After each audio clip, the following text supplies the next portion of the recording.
You're listening to the Business and Life Conversations podcast with Angela Henderson, episode 92. Hey there, you're listening to the Business and Life Conversations podcast. My name is Angela Henderson, and on this show, we talk about improving your business, life, or both by having amazing and rich conversations with brilliant guests who will inspire you and who will give you tips and tricks to help you grow both in life and in business.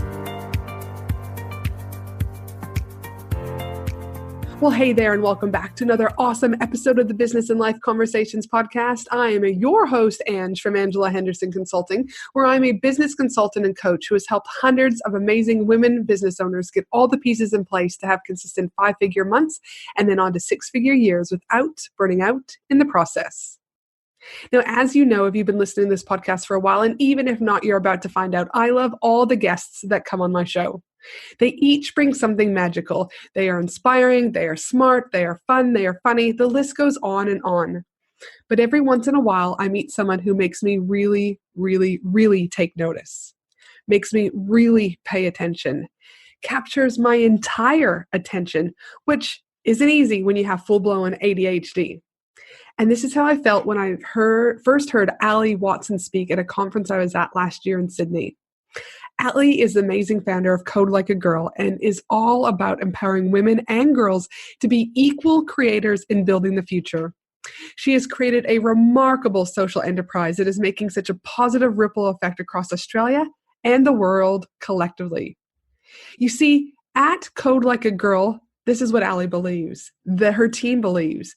Every girl and woman should have access to accessible coding education, in closing the gap on education, social and financial disadvantage, in asking questions, ignoring assumptions, and smashing gender-based stereotypes, in making decisions that have girls' best interests in mind, in giving girls and women an edge.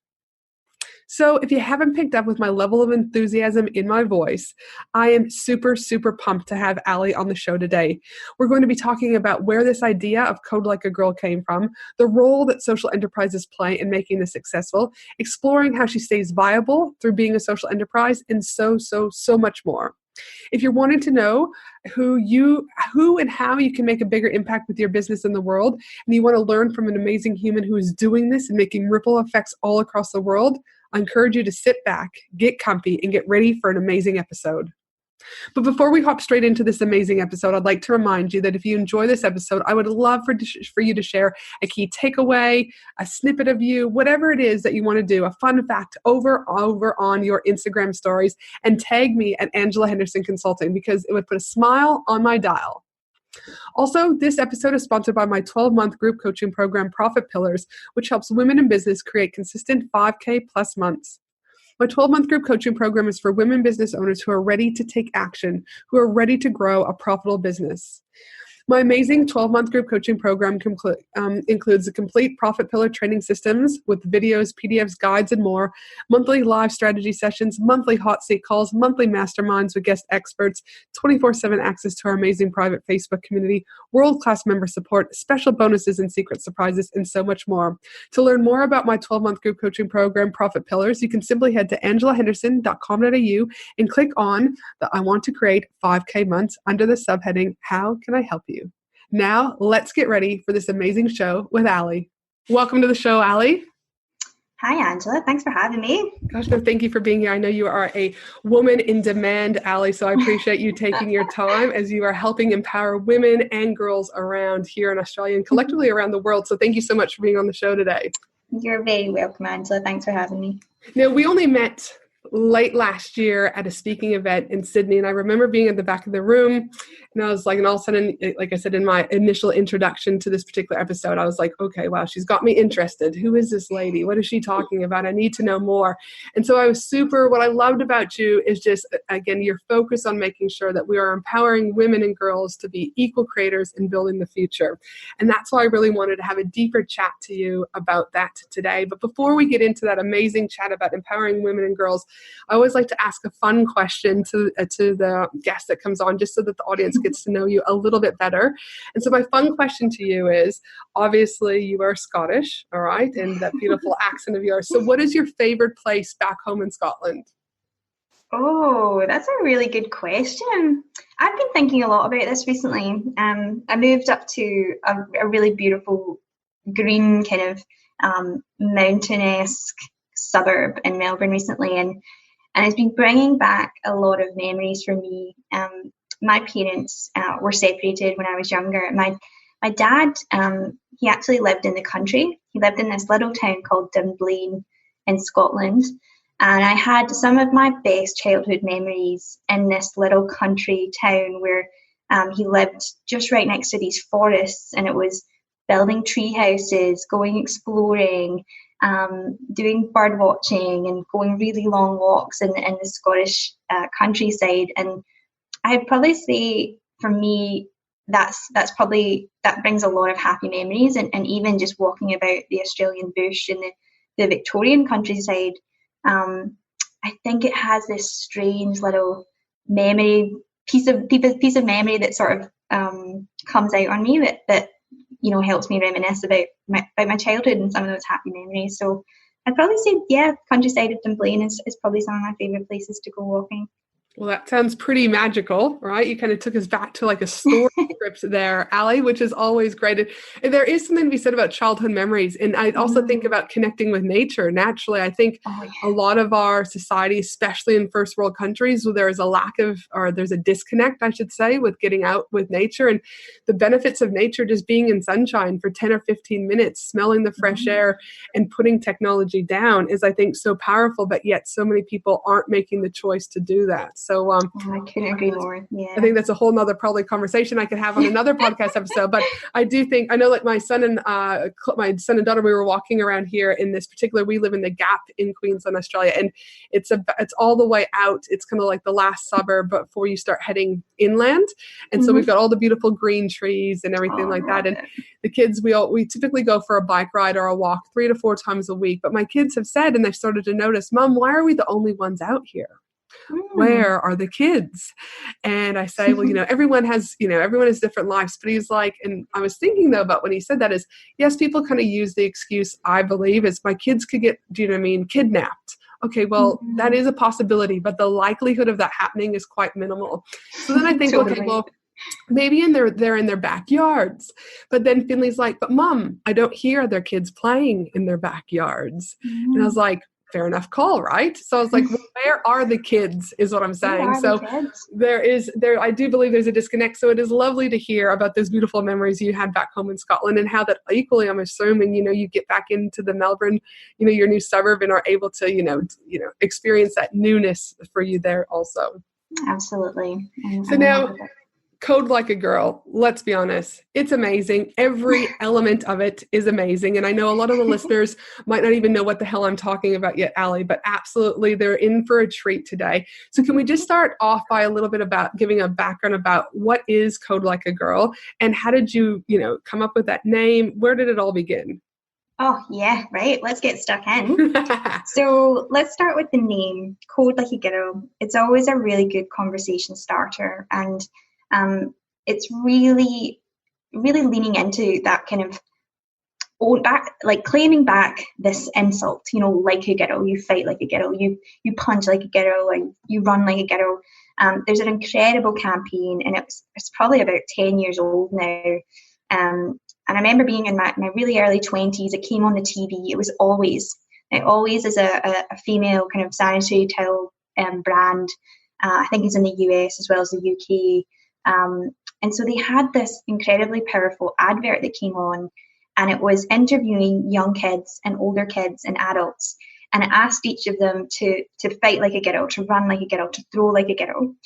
And the boy in the advert was doing it really feebly, throwing his hands, bending his wrists, and it was all a little bit fluffy. They asked a really young girl to do it, and she did it as hard as she could, as strong as she could. And it was really about, when did doing something like a girl become an insult? And so it was a very powerful campaign about claiming that back and saying, yeah, I run like a girl. I wish you could too, And so this was really impactful for me when I first saw it. And I remember at the time on my Twitter bio, so I was a software developer at the time when I saw this ad. I just completed my computer science degree. I was working in a very male-dominated industry.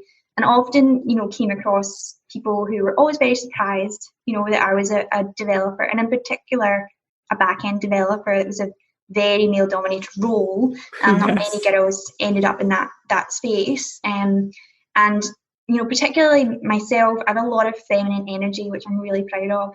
So I was always kind of like a little bit different, and people would remark on that many times, or they'd almost get mistaken, or think I'm the receptionist, or think I'm the project manager, or so there was many times I was always kind of trying to prove myself in front of people, prove my competency. So that was something that I definitely, when I saw this ad, I was like, I wish that people had bigger expectations of me when they met me. I wish that they, didn't just see me and my gender. So I loved that campaign. It really resonated with me. I remember tears like running down my face the first time I saw it, because I knew what women were capable of. And it really bothered me that, we still had stigma and biases around our capabilities. And so changed my Twitter bio to Ali Watson, codes like a girl. And, as time went on, I spent a really large time in my career as a software developer. So fast forward, probably about 6 years from then, I'd been a developer for 7 years, working in web development and mobile development. I had I dabbled a little bit in software houses, but I really liked the creativity of creative agencies and digital agencies. Mm-hmm. But again, I moved countries, I moved companies, I moved roles, but something remained the same. I was always, you're going to be our first female hire, Ali, or, are you okay and comfortable being the only girl on the team? Sometimes I was even the only girl in an entire office. And that was always really confronting, because one, starting a new job anywhere is really nerve-wracking. But the carried weight of knowing that you're going to really change up the dynamics, culturally, you're really going to, ruffle some feathers, because they've never worked with a woman before. Like, imagine the level of like fear about women going into this environment. And I think anybody who's a minority or feels differently in a culture would recognize that kind of apprehension. And so I was starting to get a little bit tired of this story. I was starting to get a little bit peeved that why was there not more women?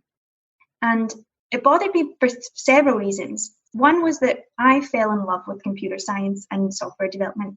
It was probably a career that I felt was so perfectly matched for my skill set and my personality, and the kind of things I enjoyed doing and making and crafting was very complementary to the skills required for software engineering.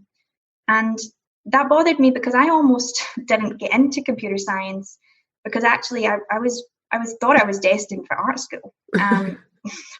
I know, right? Totally other people think they're other ends of the spectrum, but I disagree. I actually think they complement each other to some degree. Oh, absolutely. I don't think there's a marriage better suited than creativity and technology. I think those two things come together so beautifully. And I didn't realize that until I really started my journey. And I kept thinking, imagine I hadn't been rejected from art school. Imagine I ended up going down that route and never finding this wonderful career that I thrived and enjoyed and loved. And I thought, there's so much opportunity here. There's so much, the salaries are lucrative, the jobs are in abundance. It is like the only industry that was really booming. And even in the UK, even in Scotland, who, had suffered a financial crisis, who, towns were shutting down, like shops were shutting down left, right and centre, but technology was booming. And so I kept thinking, this is pretty unfair that there's not more women taking these opportunities. And why is that? And so I started to explore, and I gave a talk at a school, and I started a blog, and I thought, what am I going to call this? What is this I'm doing? Because at the early stage, I was pretty happy being a full-time developer, and this was just a wee side project. So it just instantly clicked. I checked the domain, codelikeagirl.com.au was available. So I started with that, and it was originally a website, and then I came up to my boss at the time and I said, hey, Kath, So I was working in a really cute little boutique creative agency in Cremone in Richmond in Victoria, in Melbourne. And I said, hey, Kath, I want to get some women together. I want to have a glass of wine and meet other women who program. Because I am alone all the time, and all the guys are always hanging out getting pints. I need some friends. Like, I need to meet other women who do what I do. It's a really big part of the enjoyment that I will get from this career. And she was all on board. She was like, absolutely, invite them round. And so what was supposed to be, an intimate evening with a glass of wine ended up being an 100-person event. Wow, how amazing is that? Obviously, the demand was there. The demand was there, and I think at the time, so this was 5 years ago, Angela. So it was quite a while ago, and at the time there wasn't a huge amount of community around this. Like, I think nowadays, if you go online, you'll find a lot of women in tech, girls in tech, meetups and events. So it's definitely became a real thing here in Melbourne in particular.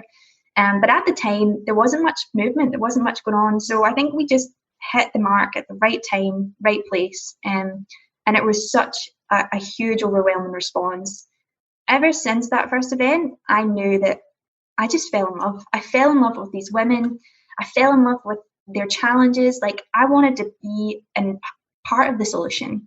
Meeting them, the passion, the energy that I got just from being amongst my tribe, and that's how I felt at the time. Like, I had finally met my tribe, and for the first time in my career, I felt a sense of belonging. I felt that this is also a women's domain, and here we are in hundreds. And it was just such an incredible moment. And from that was really the inception of Code Like a Girl.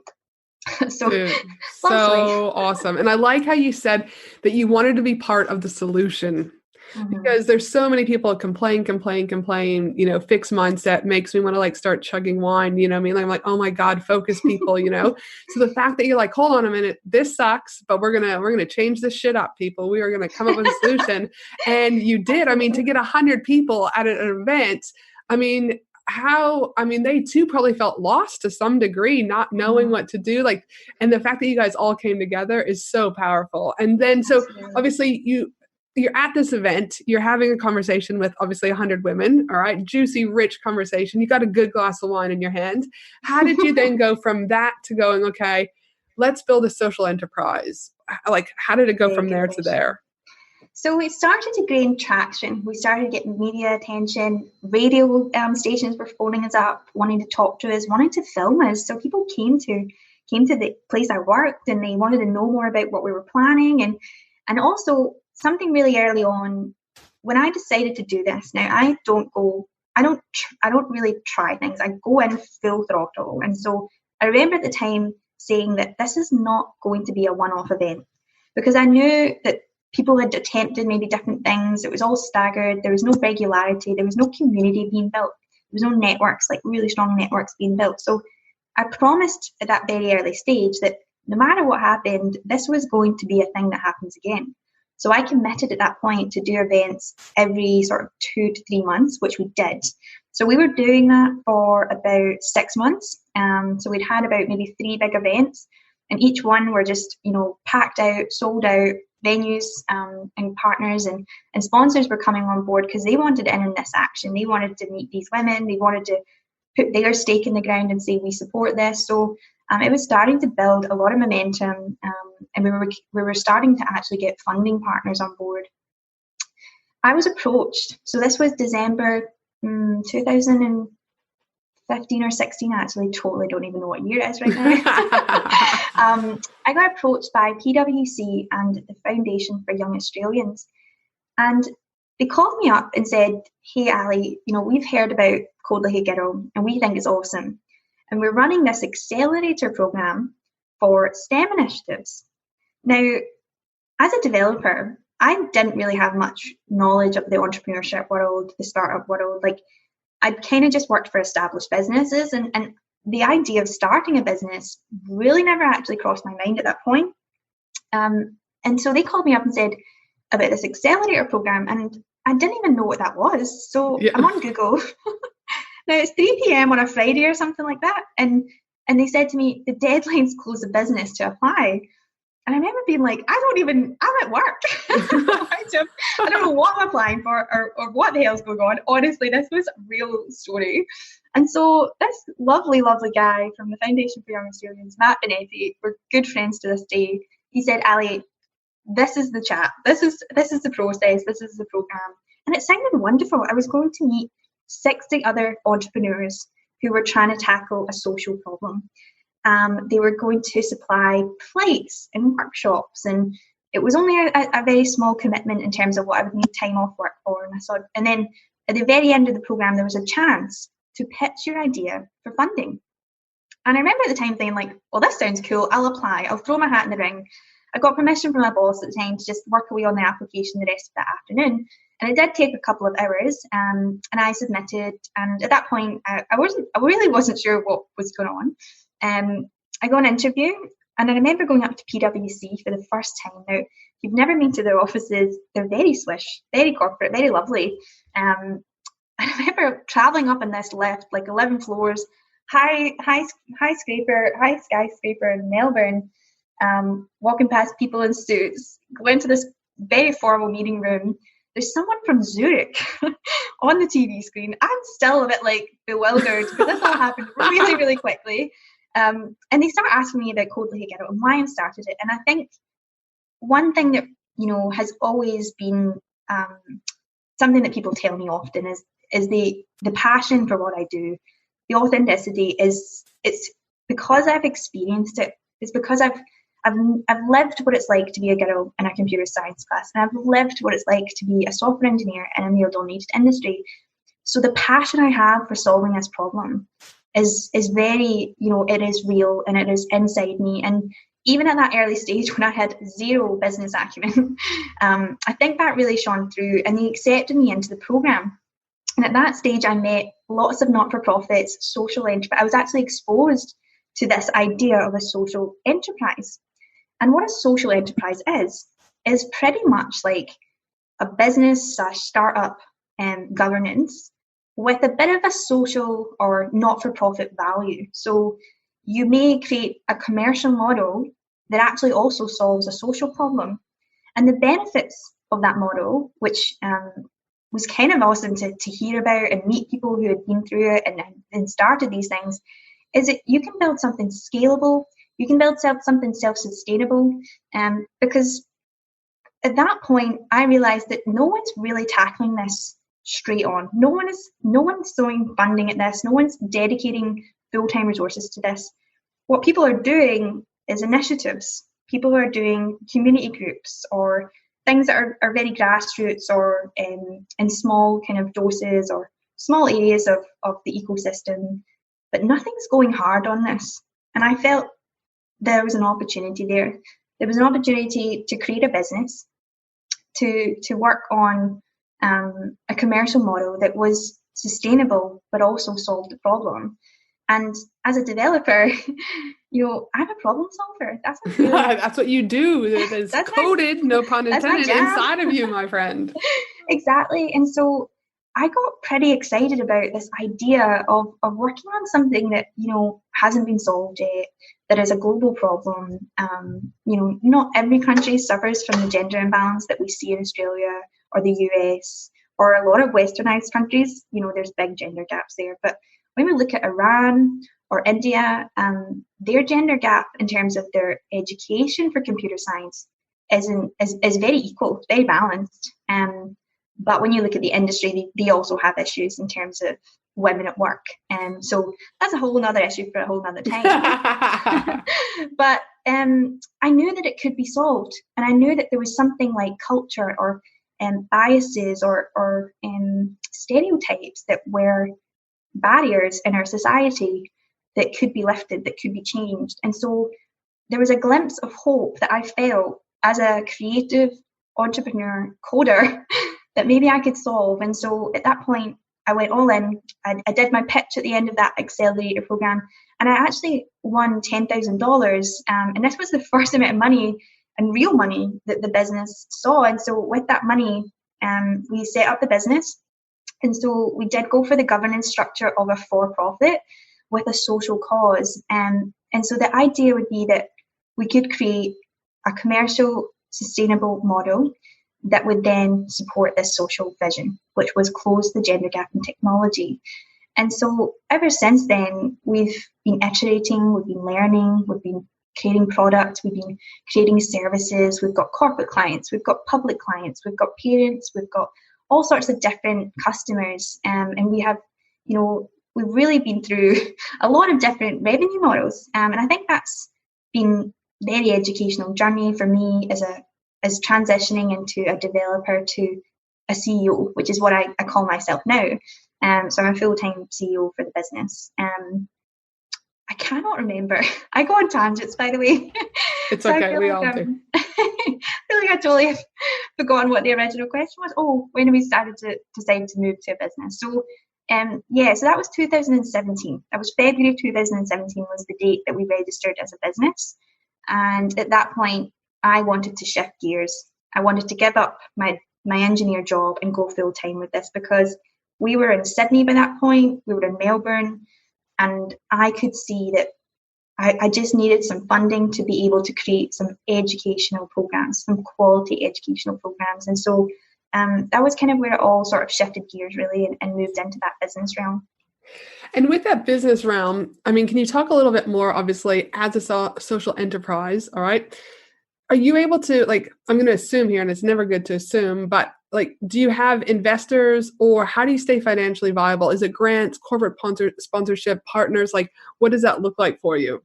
Yeah, that's a really good question. And I think lots of people are curious about that. In terms of our model, very early on, it was 100% sponsored by private tech companies.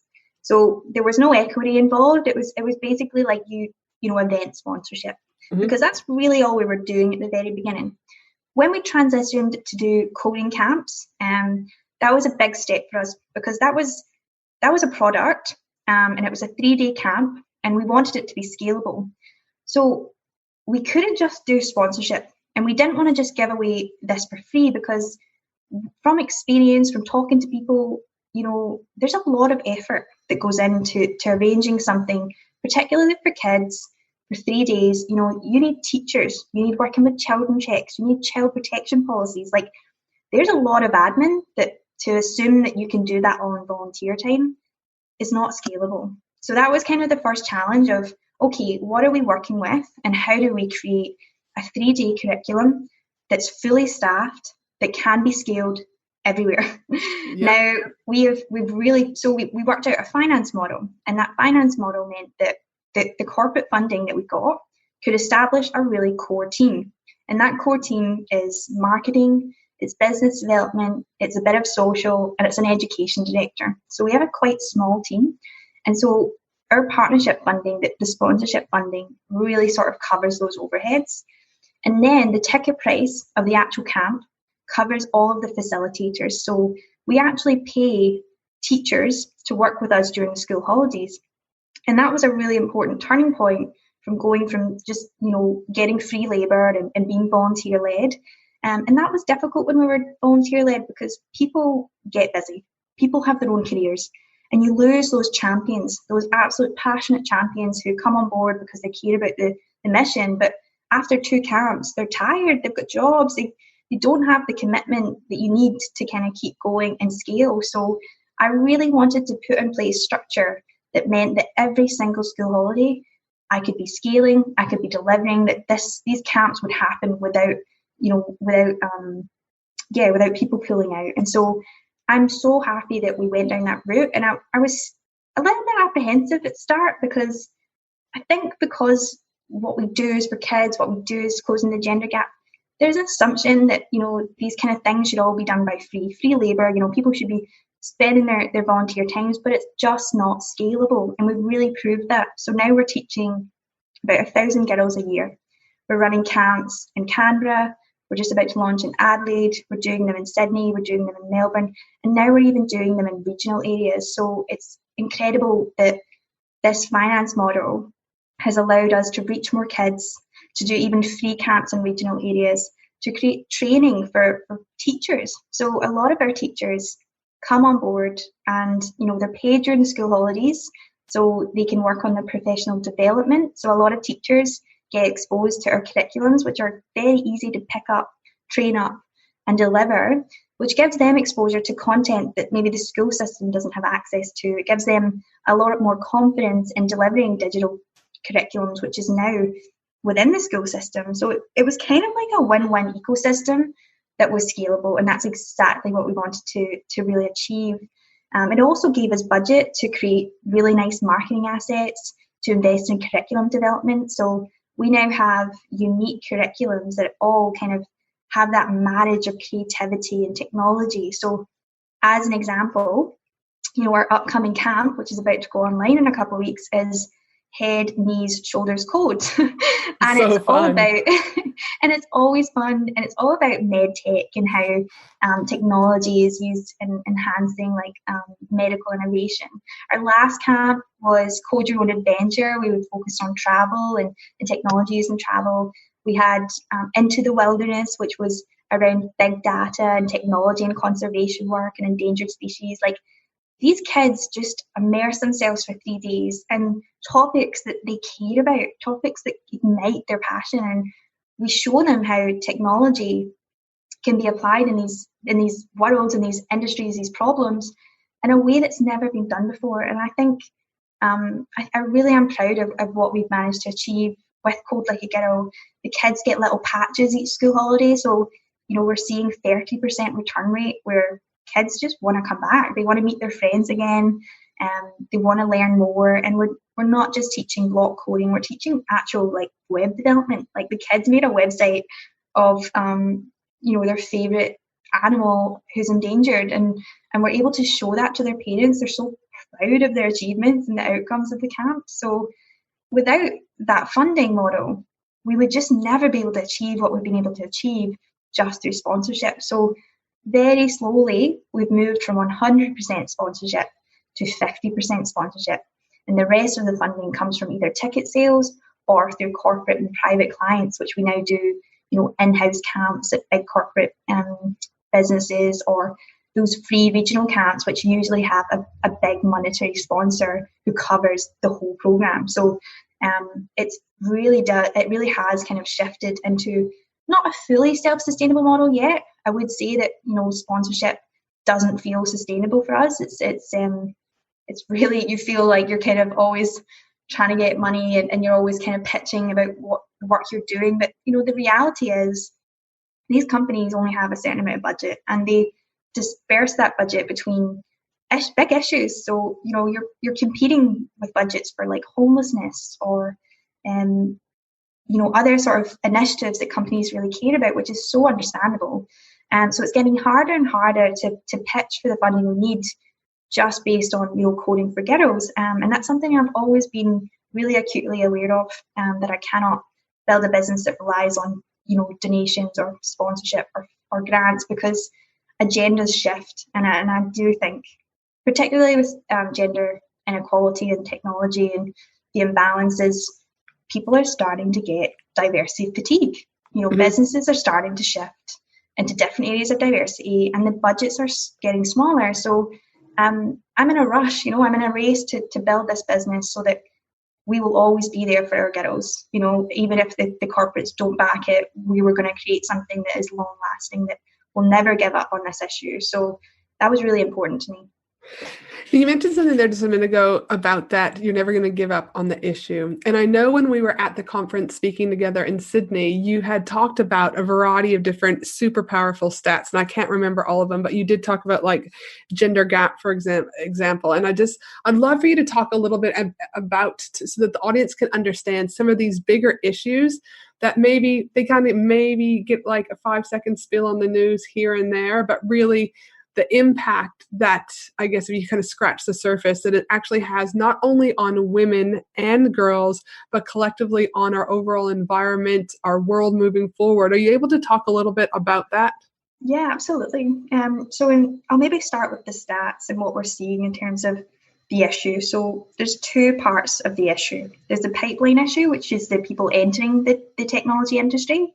And then there's the retention issue. So there's a lot of women leaving the industry midway through their careers.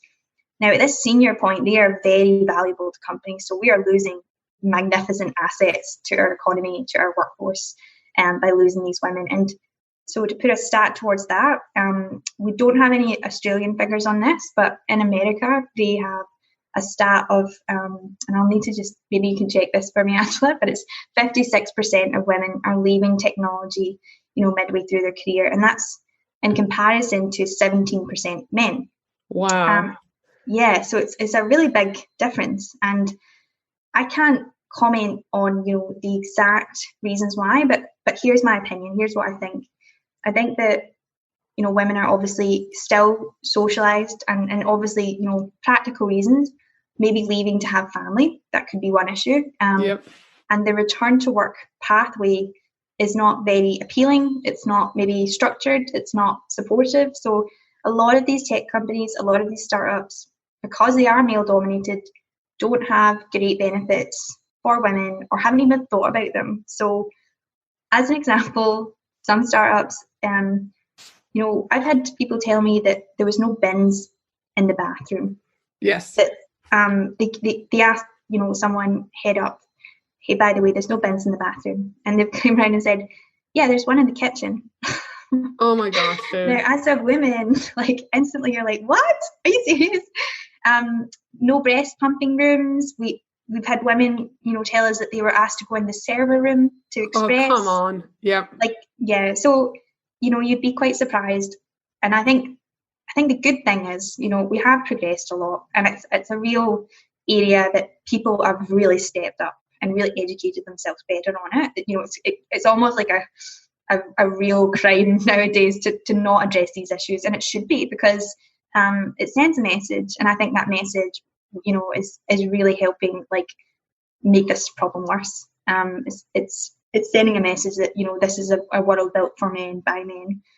I think that the development career is quite immature.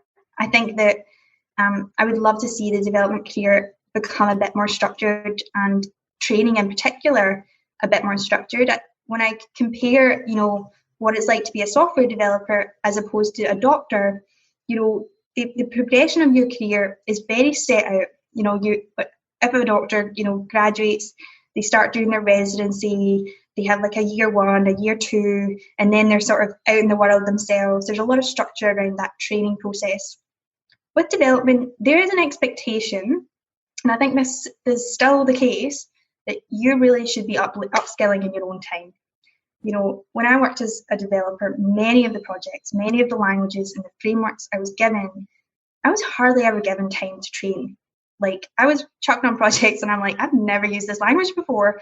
And, the level of expectation about how much you learn and how much, if you're passionate, you should find the time. But as women who have family, that's not a reality. And so the work-life balance as a developer, I don't think is in place for women. I really think it's a very hard career for them to maintain if they want to have a family. Now, not every woman wants to, but also people have lives outside their jobs, and I think there needs to be a bit of a culture change. And my third reason, God, I've got so many reasons why I think women are leaving the industry. Keep them coming. My third reason is I think there's a lot of bad behaviour and bad culture in the tech industry. And I think no matter if you're working in a female-dominated area or a male-dominated area, the end of the day, you need diversity, because it breeds culture problems when it's just one group of one sort of set of people. And I've seen that in many who I've worked with get really quite aggressive or angry around bad code. If you submit a mistake and I remember at times, and it's not every person, believe me, I've worked with absolutely beautiful, lovely, warm people, but there has been bad behaviour that I have witnessed and nothing's happened, because we have a shortage of technologists, and a good developer is very hard to find. But the problem with that is they think they're untouchable. They believe that, that they're not going to get fired because they're such a crucial part of the business. And so a lot of this bad behaviour doesn't get addressed like it would normally in an environment where you have an abundance of people. So I think some cultures, and I think it really is comes down to those tech teams. You got to be very deliberate about who you're hiring. Are they values aligned?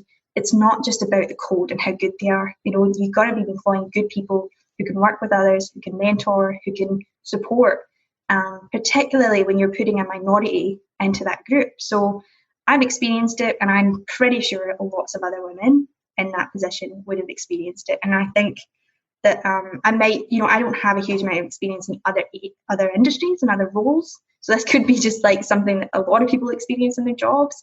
But with coding and with programming, there was at times where I was just like, I can't deal with this environment. Like, it makes me feel uneasy, unsafe. I don't want to take risks. I don't want to try things because the atmosphere isn't safe. And so I think that's like maybe another reason why women are choosing to opt out of these careers, is they're just bad environment after bad environment, and they're just not finding the right fit. So that's my kind of take on it. And I can't back that up with too much other than my own anecdotes and own experience. But I still think that, it's something to be said. And again, I would also suspect, regardless if you're in that kind of tech, like you're talking about, and coding side of things, like I think a lot of women still, feel this particular push. Even in marketing, the amount of speaking events that I go to, and it is so male heavy, and that's okay, because I do believe, I say that's okay. It's okay if the person that is speaking is delivering what is needed to make a good event. Does that make sense? Yeah. But there's a difference between when it's just the bro-ness coming around, and I see it often, right? Where everyone, it's like they're not looking out to be able, how can we incorporate women into this event? How can we take their expertise? Because we all bring different angles. Totally. And so it is something that, again, I know I see specifically in the entrepreneurship space.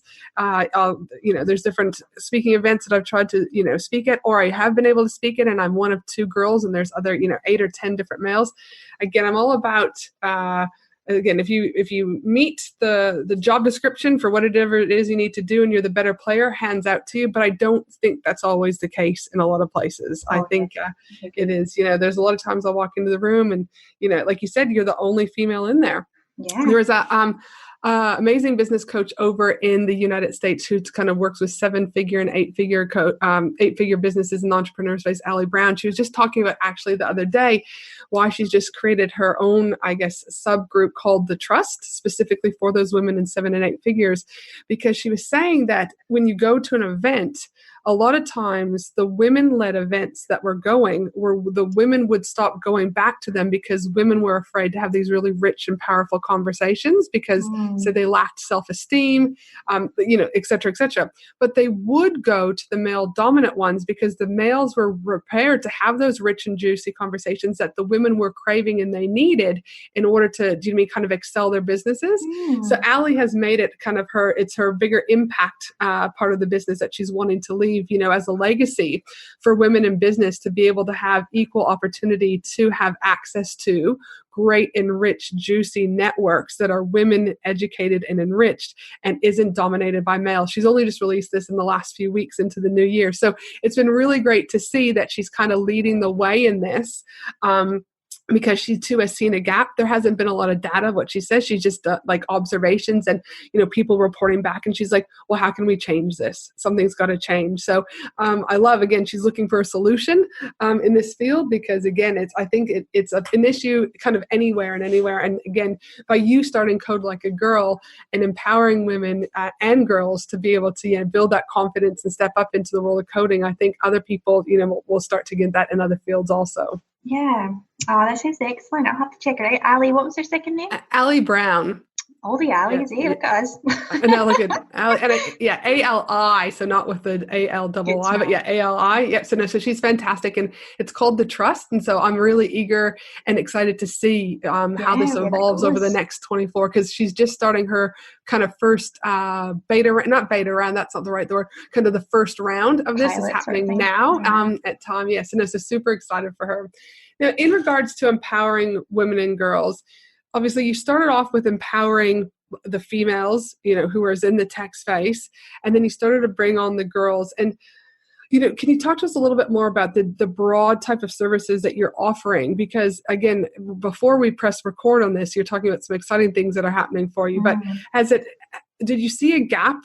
And if so, when did that gap kind of start to appear where you're like, okay, we can't just do this for the young ones. We need to also do this for the older ones too. Can you walk me through that? Yeah, I totally can. So it's been quite a journey. When we started, we actually did the opposite. We actually tried to target everybody. We were trying to solve this problem from all ends, and it obviously led to some serious burnout. So we were doing really short intro classes with women, adult women, and they were usually 2-hour to 4-hour classes. And we were running them for probably the first year. We were also, on the side of that, running junior education initiatives, so junior classes, again, really short bursts, 2-hour, 4-hour Saturday kind of classes. And then what we decided to do was, let's move the girl initiative, the junior initiative, to be a bit more extensive. 2 hours was just not enough. These girls were getting excited about tech, but we couldn't really get our hands dirty and really teach them how to make a website. You can't do that in 2 hours. So we decided to move the junior education to a 3-day format, and that obviously took a lot more of our operational side of the business to make that happen. And what we found was that focus on junior education, it was absolutely tiresome to try and keep up the other audience based on our finances, based on the revenue. So it felt like those first couple of years, everybody in the team was frazzled. We were just trying to do everything, trying to be everything to everyone, because the demand was there and the opportunities just kept coming. And I guess it was definitely my immaturity as well as a business owner to be yes to everything. Yeah, totally. I think we do that at the beginning though. Oh my God, we get so excited, don't we? But it hit it hard. It hit us hard when we got to the end of 2017, 2018, I decided, the end of 2018, we were still doing a lot, covering a big audience from women to girls. Then 2019, at the very beginning of that year, I said to the team, we're going to stop this. We're going to take away, we did this exercise, actually, the full team. I had pulled out all of our revenue stats, all of our numbers, and it was like this game of poker. I created cards for each piece of revenue stream that came through the business. Now, Angela, I'm almost embarrassed to say this, but there was 17 different ways we made money that year. Yep. And from a business perspective, that's crazy. That meant 17 different services of some sort that we offered that year and delivered. And I said, no wonder we're all burnt out. No wonder we're tired. No wonder we've got no money to show for the end of the year. Everything's kind of just gone, and we've not thought about it. Yes. Now, that was obviously my job. But at the time, it was such a new thing to be running a business. So we decided, no, let's really focus. Let's choose 3 out of these 17 things that we were doing. And so the 3 that came out, I got the whole team to vote, and we created a little framework. And the framework looked at every single service, and it questioned, what is the impact? What is the revenue? And can we make this self-sustainable? Is it scalable? So there was, and the last one is, do we love it? Because there was things that we were doing that were, ticking the revenue box to allow us to do other things, but we just didn't really enjoy. So we were doing a lot of corporate, private things that we just felt wasn't as strongly mission aligned as we had hoped. But we're able to pay the staff. So we cut down and we focused on 3 services, and these ended up the internship program. So we have an internship program that places women into entry level software engineer roles. And the idea is that they train up on the job rather than the classroom, and they don't need formal education, and it's a paid internship. So we've, built these really strong relationships, sold the dream that, it is the dream, but diversity is the future. And you want to be that company that solves this problem first. You want to be the company that has a balanced workforce that just attracts more and more diversity, because your products, your profit, the story, will all be benefited from that. So we've built these relationships, and we've been able to place, I think we've placed over 37 women in the last 2 years into jobs. And amazing. I know, right? And 70% of them are actually staying in these coasted companies, going into full-time permanent software engineer roles. So it's been hugely impactful, and that was something that we wanted to keep, and we wanted to keep running. The second service that we honed in on and focused was obviously the coding camps, and they have, after 12 months of that focus, they have just really improved the quality of education, the curriculums, the design that goes into them, the creativity. It's really paying off. And then the third thing was we all started the events. We couldn't give up the events. We love bringing the community together. So that was 2019, that whole year of focusing on 3 products with 3 particular audiences. And that was, well, actually 2 audiences, women and girls. And so 2020, we're kind of ready now to get our hands dirty again. So I'm super excited to say, and Angela, you're probably the first person publicly that I've told this to, and on such a so exciting medium, that we're launching a tech school. So we're actually getting the lease signed this week and moving into the premises next month. But it's a beautiful classroom space that we'll be running adult short courses from. So the courses launch April 2020. We're running 2 pilots, so there'll be a fundamentals of software engineering and a fundamentals of web development. And these 2 courses that we'll be running will be available for women to sign up to. They'll be able to do it in their own time. So we purposely developed what we think is a gap in the education market. There is not a lot of flexible options, accessible and price options for coding education. You either go full hard an immersive web bootcamp that will cost you an arm and a leg, or you sign up to like a university degree or a diploma. But there was no sort of middle ground entry point. So we've designed these short courses that can be done on a weeknight or a weekend.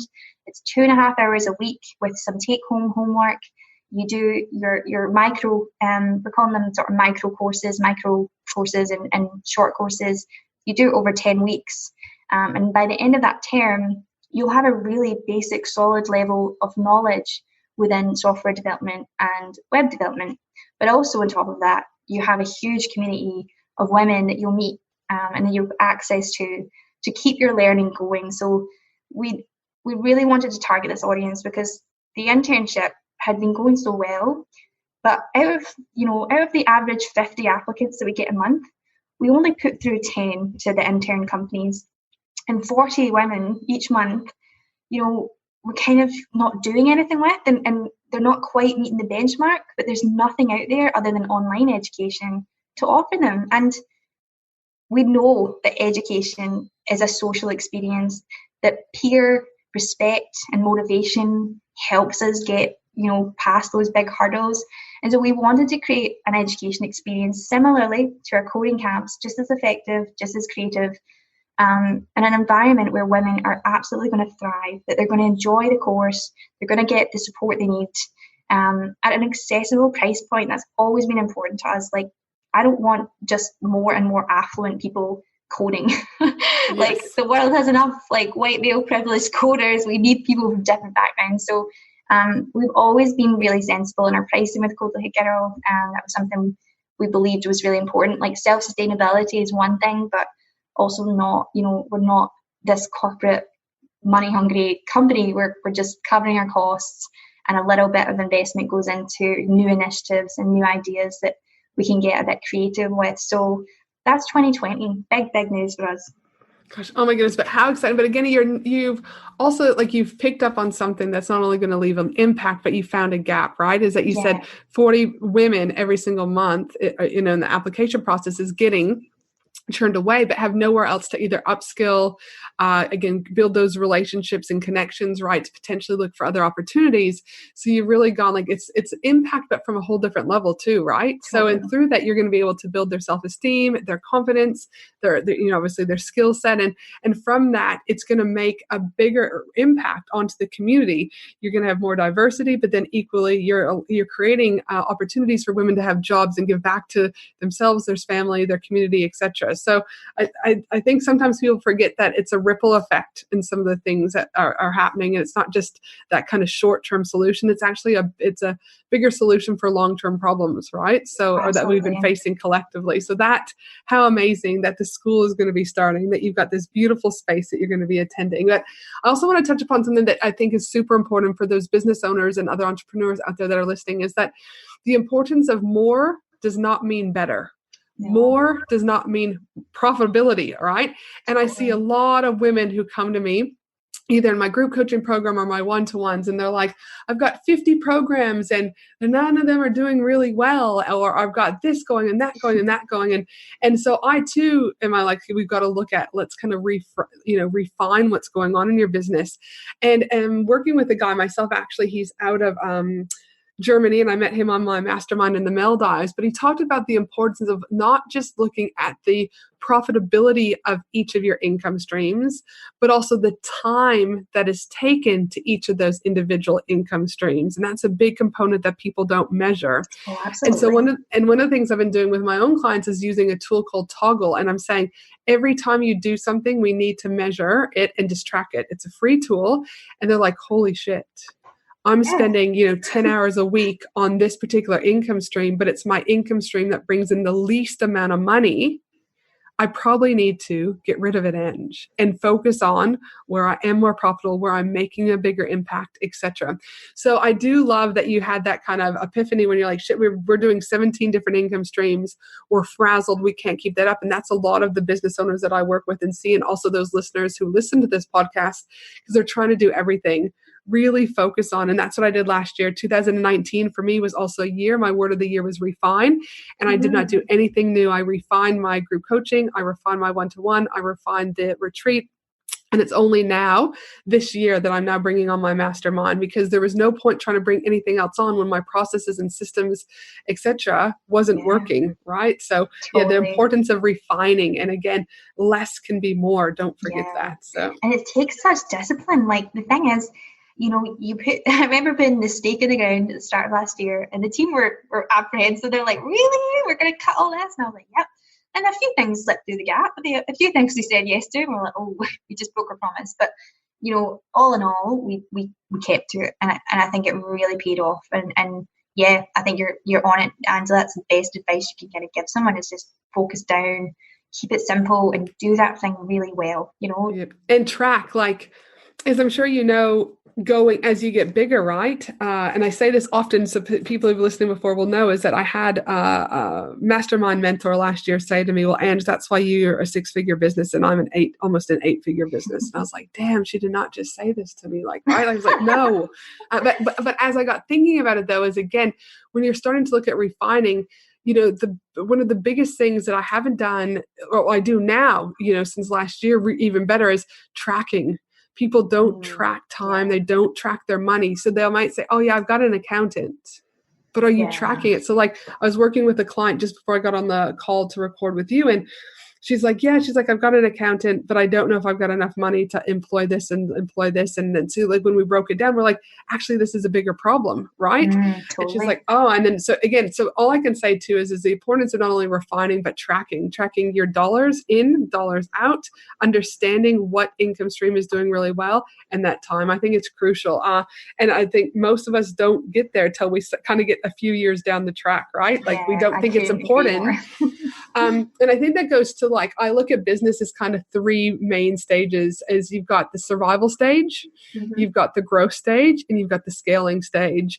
And I don't think, again, we do, like I said, that tracking and that refining, whatever, till we hit kind of in between growth and scale. And we kind of go, shit, something's got to change. So if you are out there and you're like, I've just got to make $1, I've got to do this, it might not be important, but the thing is we're planting the seed. So when you do get there, it doesn't take you as long to realize that you need it. Totally. No, I can agree more. I think it took us to at least the second year before we started forecasting and keeping that kind of 12-month forecast ahead of us, and making sure that, every expense, every revenue stream was sort of well documented, and we had targets in place. So, that way every month you kind of know, did I do good?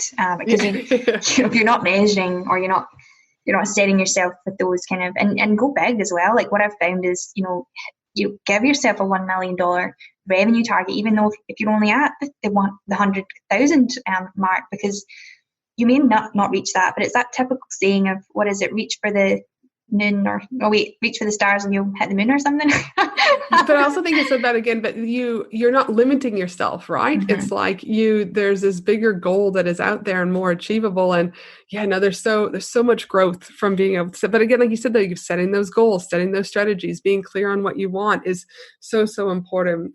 But I'd like to know just a little bit before we look at wrapping up, is what have you found that was the biggest struggle you faced in starting Code Like a Girl?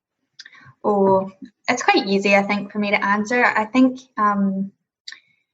the biggest challenge is not beating yourself up about your own weaknesses. Now, one of my biggest weaknesses is difficult conversations. Yeah. I really have never been a manager. I have never been responsible for anything, and then suddenly I am responsible for everything. And I've had moments where I have had team members let me down. I've had partners, just really treat us badly. I've had these situations that I have been thrown into that, whether I could have avoided them, probably. Every situation I'm like, I could have done that differently and avoided this. But I find myself, those are the most challenging times where, you're so stressed out and this horrible thing has happened and you have to deal with it and you have to have difficult conversations. I've really found that the most challenging thing that I've faced in this business, and the part that people often say, like, personal and business, separate them. And I'm not really sure about that. Like, I don't really get that.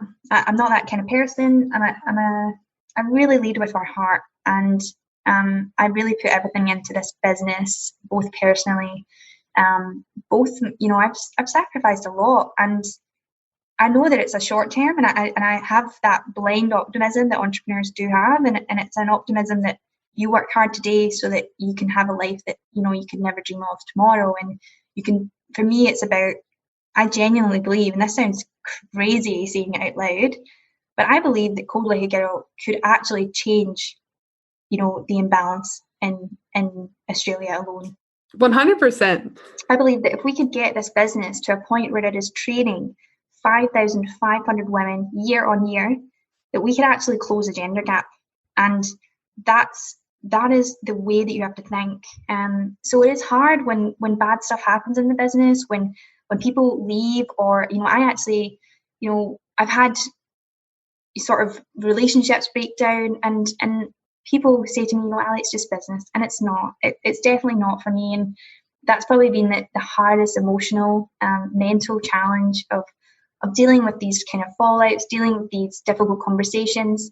But you survive, and that is the coolest thing ever about it, because each hurdle, each thing that hits you in the face or pulls out your heart, you survive, and you're so much stronger and you're so much wiser. And I definitely think I've aged like 10 years in the last 5 years. And whether I look that way, I'm still not sure. But no, you look fine. You're fine. But there's no better education than living through something, and particularly if that something is a bad something. You really do change a lot, and you really find out who you are. And I think that's an experience that I wouldn't swap for anything. Like, as hard as it's been, as hard as it got, the highest of highs, lowest of lows, I've grown so much, and that's all I could ask for. Like, I'm grateful that I'm here. I'm grateful that we're thriving. I'm grateful for the wonderful, beautiful team I have around me. Like, they are insanely wonderful and supportive, and now I'm finding what it's like to work with good people and good partners who are super aligned, and it's easier, and it is getting slowly easier, and that just feeds the optimism even more. So I reckon that it's not for everybody, obviously, but the journey is a long one. You're running a marathon. 100% the marathon. You keep on going, my friend. And what is the proudest moment since starting Code Like a Girl? Oh, wow. I think I'm living the proudest moments at this point. Opening this school is a 5-year vision of mine. Opening a space that I can design and create, something really special that no one had, in Australia at least, has seen, that no woman in coding education has ever experienced. And that's what I really get off on. I love creating these wonderful educational experiences that leave such a positive and long-lasting impression that genuinely changes people's perceptions, people's careers, people's self-confidence, like being able to do that this year and what lies ahead, and even seeing and reading the reviews of our coding camps from the parents and the kids, I'm really proud. Like these last 6 months have just been incredible. I'm very excited about what's ahead, and I know that, you know, it's all the hard work of our amazing team that have got us where we are today, but I feel like this is our year, and I'm very, very proud to have got to this point and be able to do what I'm being able to do this year. So I think I'm most proud of that. Well, all I can say is, listen, it is an inspiration. Like I said, hearing you at our speaking event that we were at, it is an inspiration to watch you on your socials and your platforms.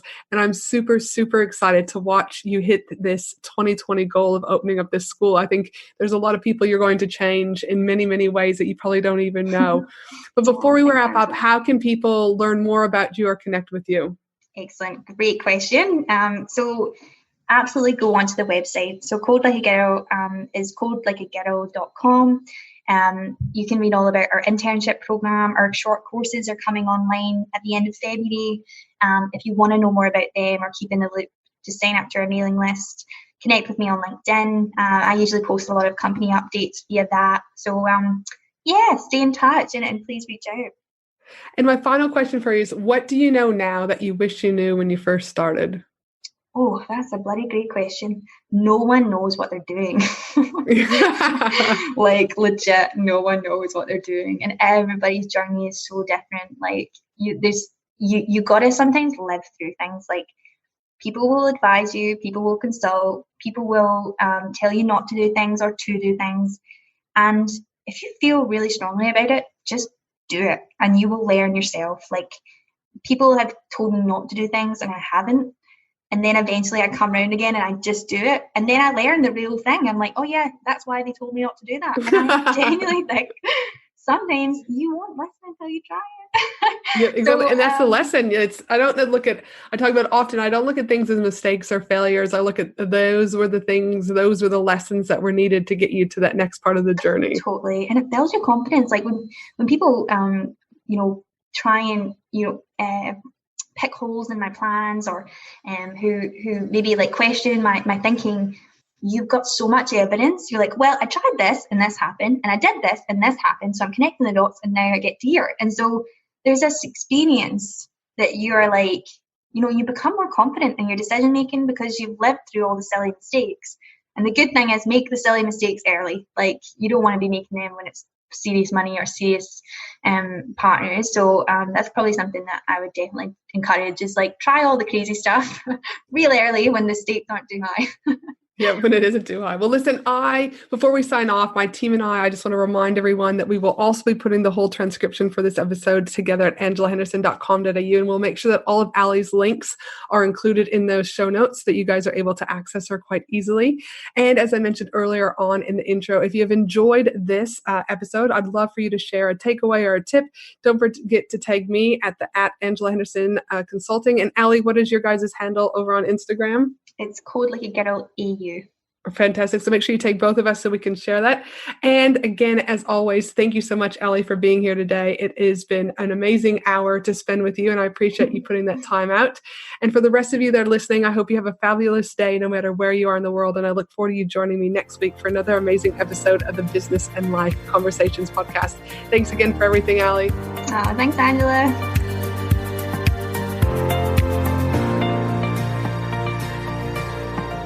Thanks for listening to the Business and Life Conversations podcast with Angela Henderson. www.angelahenderson.com.au